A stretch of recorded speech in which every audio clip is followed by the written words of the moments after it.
Hi, and welcome back to Pinky Boo Hauntings.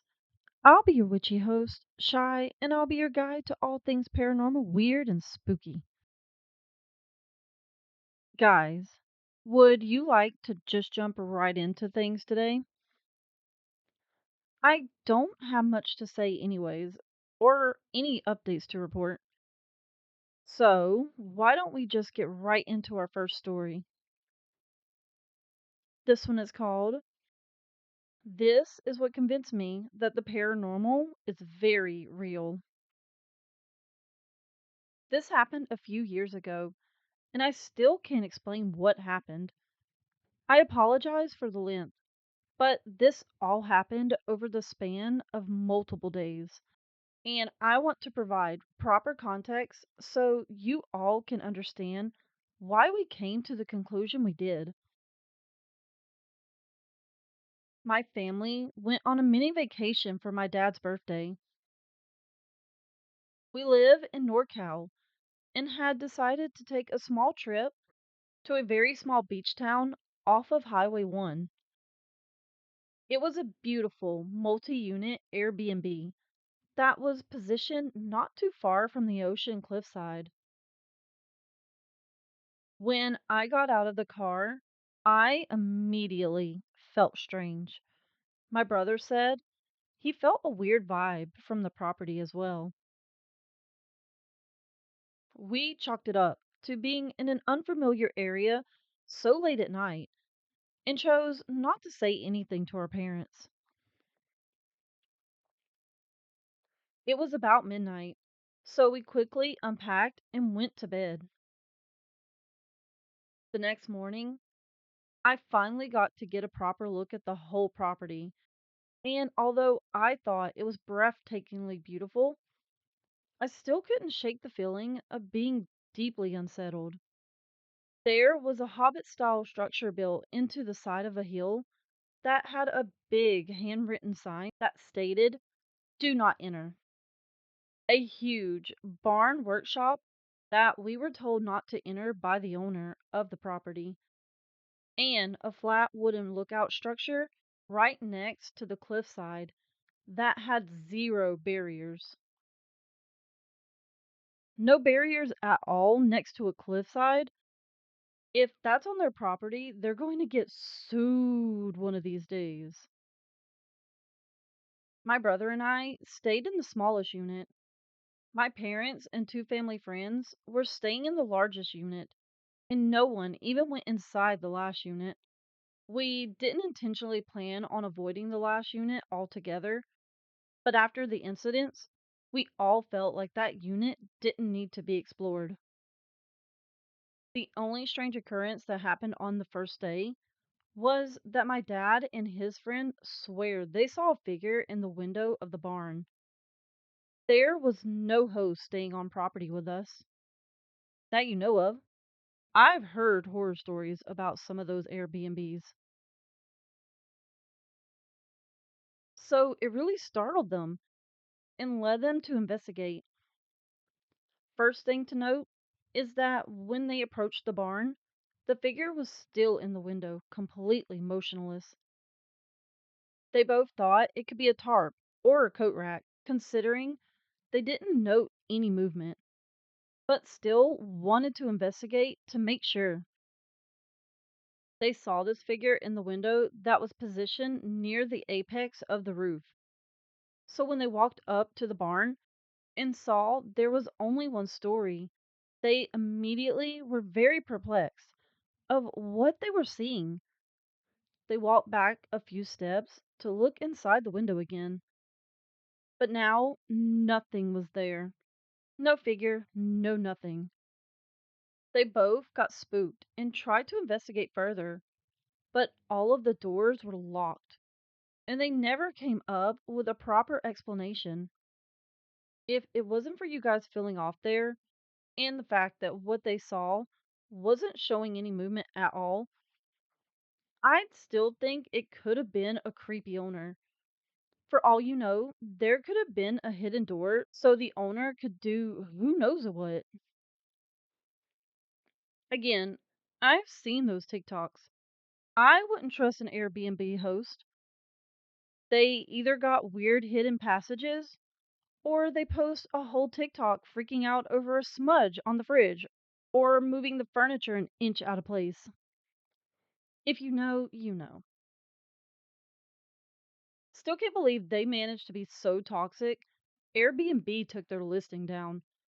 But then again, I'm not surprised.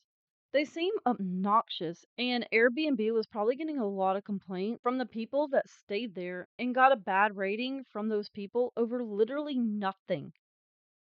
Sorry, talking about Airbnbs made me think about that couple and their drama. Let's get back to the story. During the day, we went on a hike and shopped around the local shops. At one of the stores, they had a variety of jade jewelry. I randomly felt very inclined to buy something. I don't tend to wear a lot of jewelry due to my sensory problems, but I just felt very drawn to buying this bracelet with a large jade gemstone. The storekeeper told me that jade was a protection stone and it will protect me when I choose to wear it. I immediately put it on and didn't plan on taking it off anytime soon. I found it brought me comfort knowing I was protected. This is important context that will make much more sense eventually. I bet you felt drawn to it because someone needed you to buy it and wear it. They knew you wouldn't just naturally buy it or wear it, so they were trying to lead you to it. Clearly, you needed protection while you were staying at that property. That night, we all started talking about the weird vibe of the property and discussed what we thought was causing it. I told everyone a big red flag for me was that my dog refused to enter the unit my brother and I were staying in. He has separation anxiety and normally would never willingly leave my side, but actively avoided entering the unit. You should always trust your pets with stuff like this, especially if they are acting out of character for them. Clearly, something is going on with them. He would stand outside of the unit and watch me instead of sitting with me inside. Oh my god, that poor baby. He is really scared, isn't he? I don't like that. And I don't like that he's just outside either. I dragged him inside a few times, but every time he would start scratching at the door to leave. So I stopped trying. I assumed he maybe wanted to have access to all of the family members, but it still felt uncharacteristic for him. No, that doesn't seem like what is going on. Like I said, he senses something and you should listen to his warning. In my unit, there was a couch that was positioned right in front of the sliding glass door that faced the cliffside. I was lounging on that couch while crocheting, attempting to relax, but I couldn't shake the feeling of being watched. I was aware my dog was probably outside, but I don't normally feel unsettled by his lurking, so I investigate with my brother.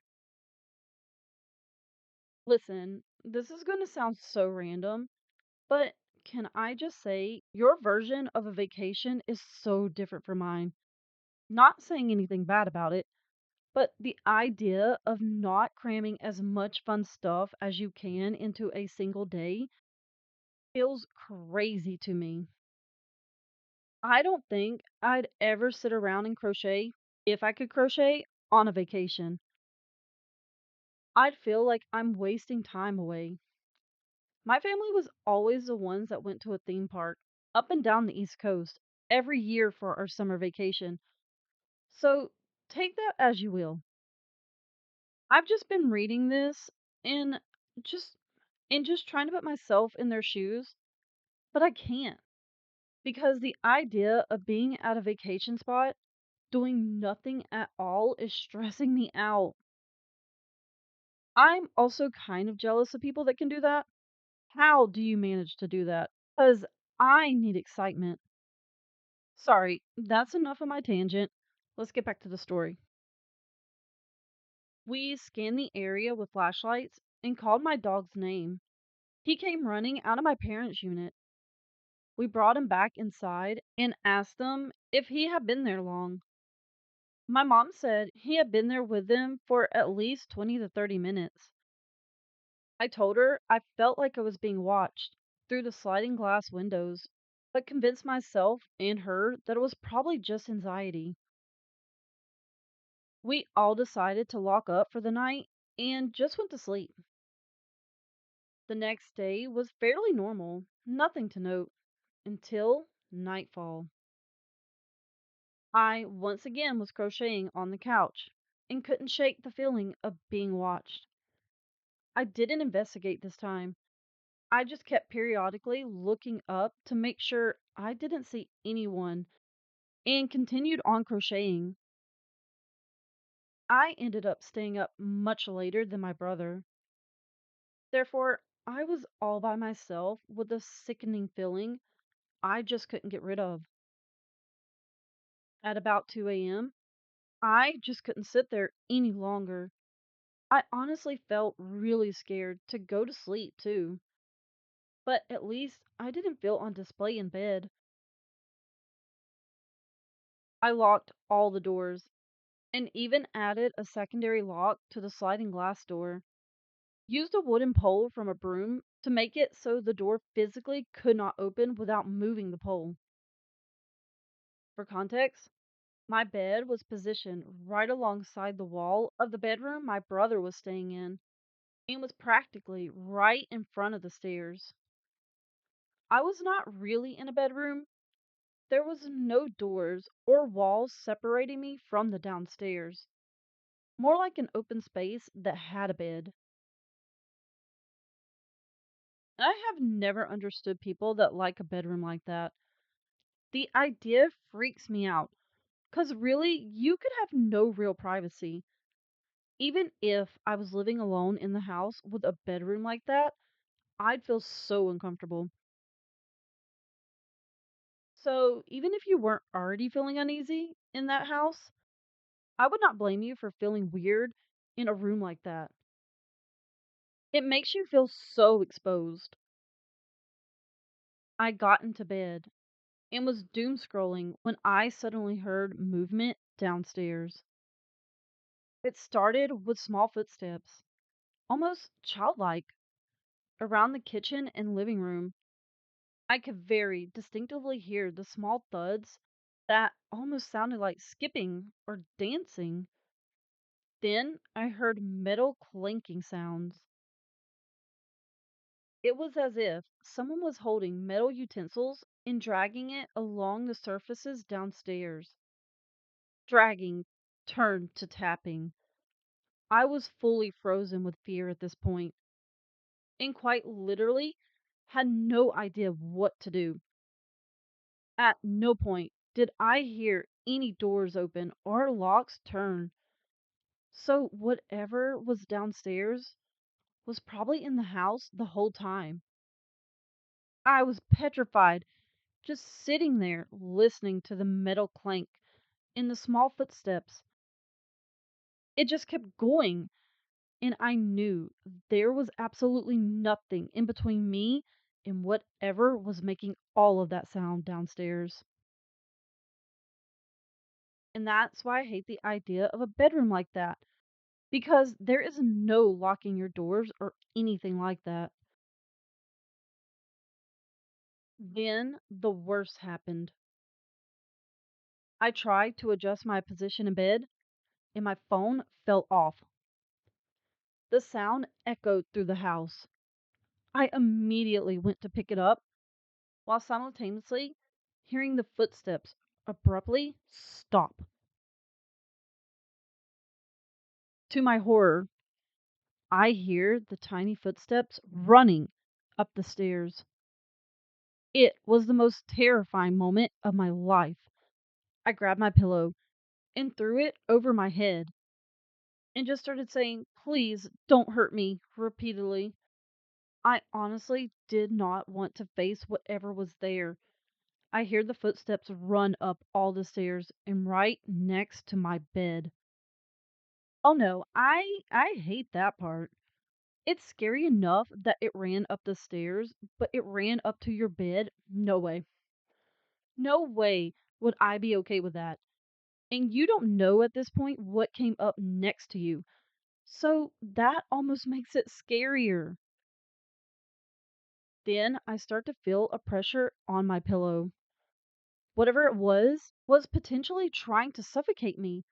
I continued to plead into the pillow and found I genuinely couldn't move. I have no idea if I was so scared I literally froze or if something else was stopping me. But nevertheless, I lay there completely hopeless. This continued for a short while until I must have blacked out because I woke up the next morning in complete shock of what took place the night before, with no memory of what happened after feeling pressure on my pillow. I ran to my parents' unit to tell them what I experienced, and they too had horrifying experiences the night before. My dad had moved to the couch halfway through the night because he was keeping my mom up with his snoring. My mom woke up a few hours later to who she thought was my dad standing at the foot of the bed. She casually asked what he was doing just standing there, but the figure didn't move. It just stood there watching over her. After feeling certain it wasn't my dad, she screamed. Once my dad came running in, the figure simply just vanished. She told my dad what she saw, and he said that he never even fell asleep because he kept hearing heavy footsteps walking through the house, sometimes sounding like it was right behind him. He said every time he turned to look at who it was, he never saw anything that could explain the footsteps. He couldn't get himself to relax enough to fall asleep. So he just laid there in the dark. Since it was already 4 a.m., they both stayed up watching movies and discussing what they experienced. I just remember you all are staying at this Airbnb because it's your dad's birthday. What a way to spend it, especially if you're not into the paranormal or anything like that. Your poor dad just wanted to have fun with his family, and instead, you're all getting terrorized by some ghost. My brother and the family friends didn't experience anything of note that night. They all know that we are skeptics and aren't the lying for attention type, so they really didn't know what to make of what we claimed. The most damning thing that no one could explain was that my jade bracelet had changed colors. It was a light milky green before, and now there is a large spot of the main stone that was a very dark green black color. It wasn't on the surface of the stone either. We tried washing it. It was literally as if the color of the stone changed. Oh, I completely forgot about the jade stone.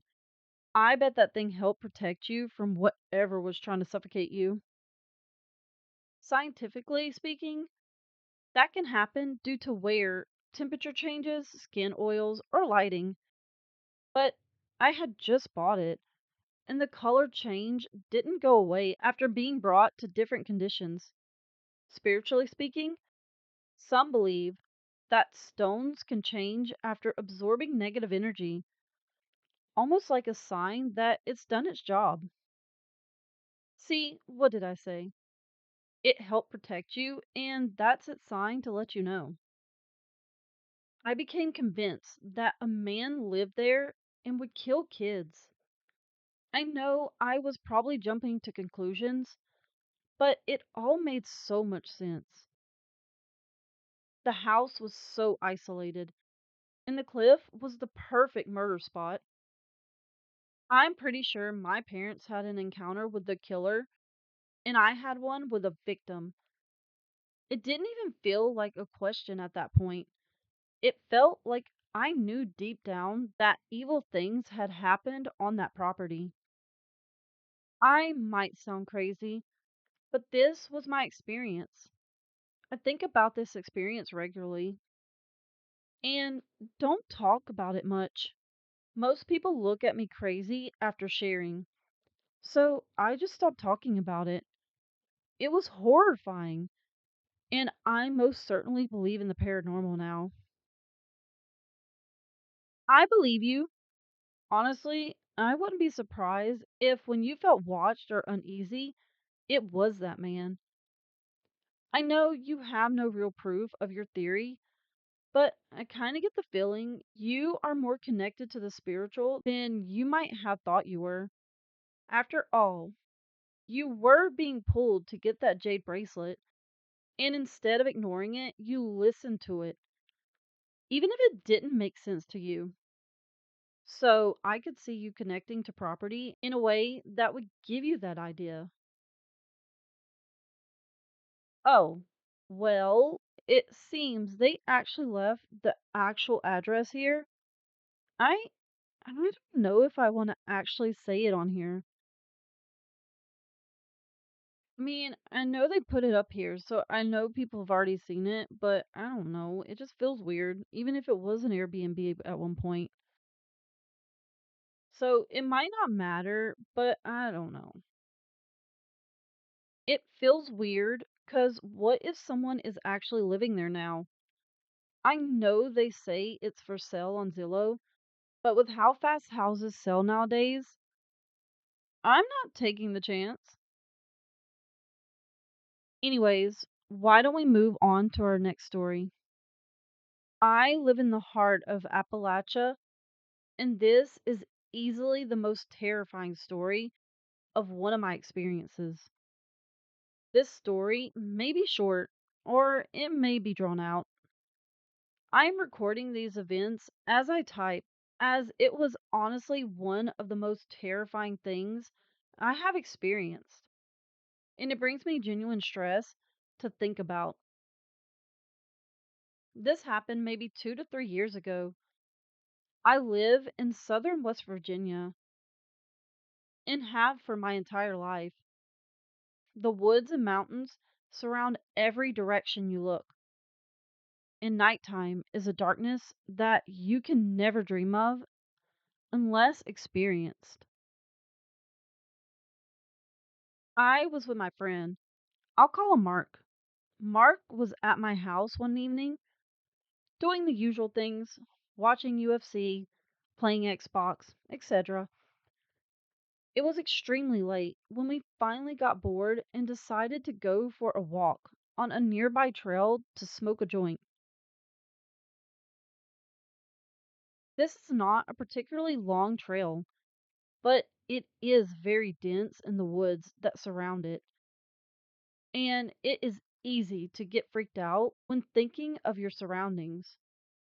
We finally get to about halfway into the trail, about 30 minutes in, where we stop, pack our joint, and stand on the trail to chill and talk.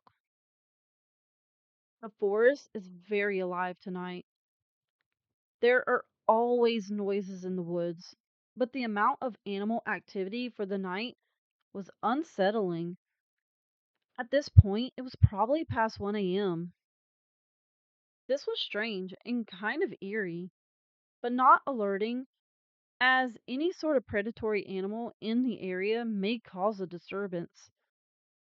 We finish smoking and continue our walk when almost immediately the forest falls dead quiet.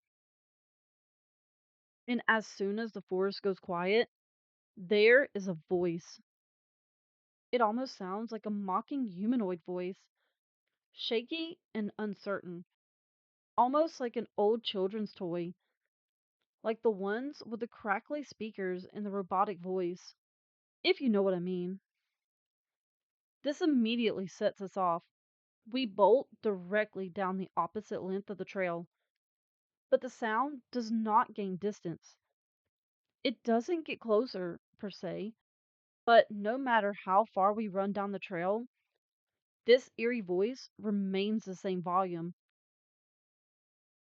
going over and over with no quieting or stopping. At this point, I am convinced that we are in genuine danger, something I have felt very few times. Finally, after sprinting for who knows how long, we exit the trail, gasping for breath and almost on the verge of tears of how frightening this was. We begin to exit the trail, and about 5 minutes from the exit, there was a bone shaking, heart stopping, murderous scream from directly behind us. I know what a mountain lion sounds like. This was not an animal. This was not someone playing or watching a movie. This scream sent birds flying from their nest. It made my heart drop into my stomach. It was the most genuinely depraved and violent scream I have ever heard. I'm going to assume you didn't know the rules of the Appalachian Mountains, 'cause why would you even be out in the woods that late at night? Are you insane? But on top of that, you made it obvious that you heard it. Never do that, you dingus. This is a true story that I have only told to maybe 3 people, all of whom seem to brush it off as false.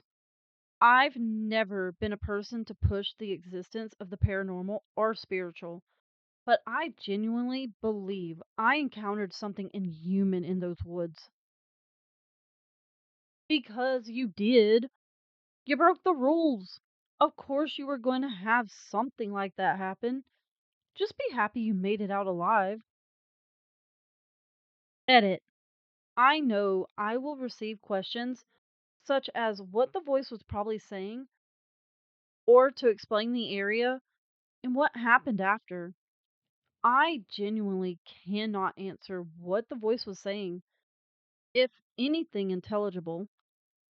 I don't know if I could understand it then, and I certainly cannot recall understanding it after several years of blocking it out of my memory.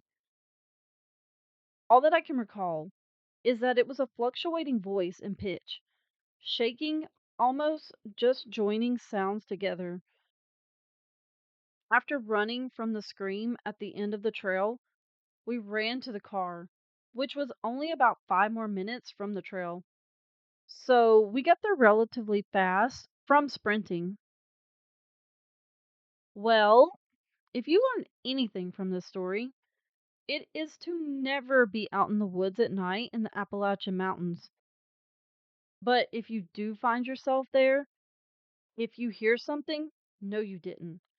And if you see something, no, you didn't. Just be safe. The Appalachian Mountains are no joke, so please be respectful of them and the things that live in them. Because you don't want this to happen to you, I would hope.